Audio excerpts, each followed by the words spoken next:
Hello, I'm Carlos. Yesterday was in Australia Father's Day. What a fantastic day. I miss my dad and my grandfather. And to do that, what I did is I started listening to some tangos. I don't like tangos, but they loved it. So my way of being with them was to listen to some tangos. It was a fantastic day hearing from my children, my grandchildren, and for me to say Happy Father's Day to the fathers of my grandchildren. They are fantastic. And I must say, don't tell them, but I must say they are much better than me, that I was when I was a father.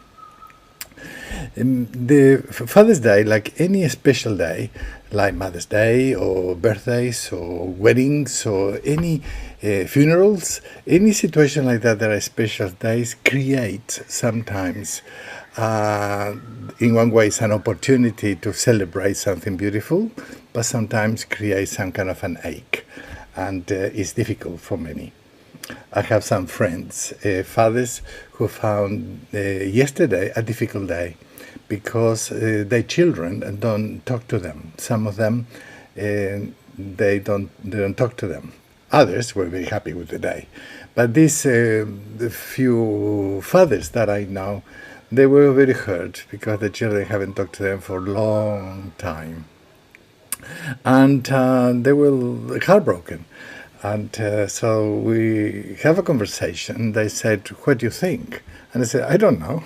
But there are some elements that we could have a look at that." So talking to them, in some of them what happened is that when they separated with their mothers, the children found themselves in the middle, of a tension between being with the mother or being with the father.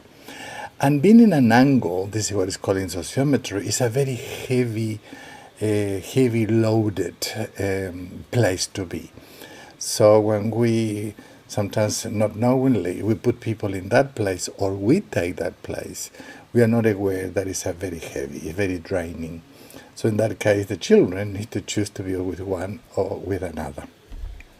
And in some of the cases of the conversation, this was the case, that because of the way that the separation happens, it was very hard for the children to look at with which parents to be.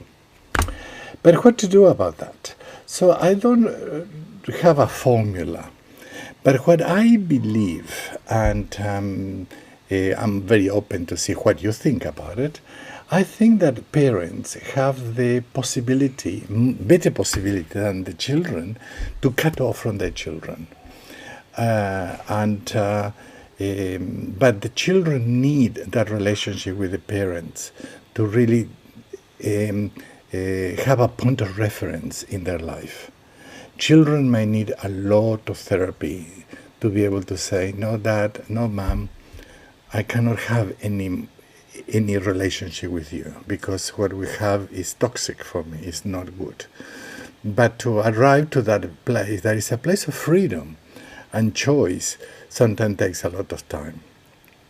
But I believe that parents can cut this off better, and many times we as parents, and of course I can be wrong, many times the parents want the relationship with the children, sometimes with a little bit of selfish reasons, because we may feel lonely or we need them or things like that. But also the children may want a relationship with the parents for selfish reasons too. Sometimes it's not companionship, sometimes it may be financial or situation like that. But whatever it is, there are relationships that have, I call, noise. And it's a good opportunity for us to think, is there any noise in the relationship we have with our children? But as parents, the role of a parent have two roles. One is I'm the role of a parent to my child, but I also been a son or a daughter of my parents. So it's very important in that place to also reflect, how was my relationship? What is my relationship with my parents? How is inside me my relationship with them?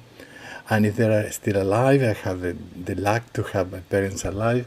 How is this relationship with them? and they are not alive, how is my memory of them?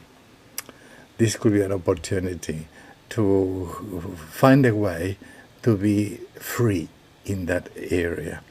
And this may be the time to have a look at the relationship and to the relationship of our children and our parents, and to see if there is any noise. Is any issue there that this may be the time to have a chat about? It's very important for us to have a look at these things and the time to say, I'm sorry, or you forgive me, but also the time to forgive. To forgive and sometimes forget too. To be able to be clear, to be clean, and to be able to be free in this journey of life. I'd like to share with you a technique, a process. It's called a technique that I did for me as a father with my children. It was a very difficult journey, and it's called the self-representation. It's to have a look at ourselves and to say this is the best of me, and not the best of me. But it's a very important part is to see how other people perceive me. And I did that process with my children in a very difficult time in my life. And I put myself in their shoes. And what I found was not very pretty. It was a time for me to start saying sorry. I really feel what I did. Will you forgive me? And it was amazing how my children did. And so I'm enjoying this relationship now. But it hasn't been without work. So I'd like to invite you to consider and to think, how is my relationship with my children? How is my relationship with my parents? How is the freedom in that area? In the Jewish tradition, very soon, actually a month from today, they will start the process Rosh Hashanah. That is the New Year's. But in that time, is the time where the people will, in the Jewish tradition, they will look at each other and say sorry if they have offended each other. It doesn't matter if they are religious or not religious. It's a nice metaphor for us to think, to look at our relationships, and then maybe the time to say, I'm sorry. But especially to be able to have a look at everything that is working well, that we are enjoying, to celebrate. We always say that pain and suffering sticks like Velcro, but joy and gratitude slips like Teflon. So this may be time to start remembering what are the moments of our life that we are really proud of, that when we remember those moments, it feels joy and gratitude in our heart. We have also a technique called the Pillars of Life that I'm going to put it in the comments for you to have a look. So 2 techniques. One is self-representation, that if you are interested in that, just let us know. And the other one is the technique that's called the Pillars of Life, that is part of the Play of Life technique. So if you need support in this process, we have professionals all around the world that may be able to help you, to accompany you in a process of freedom.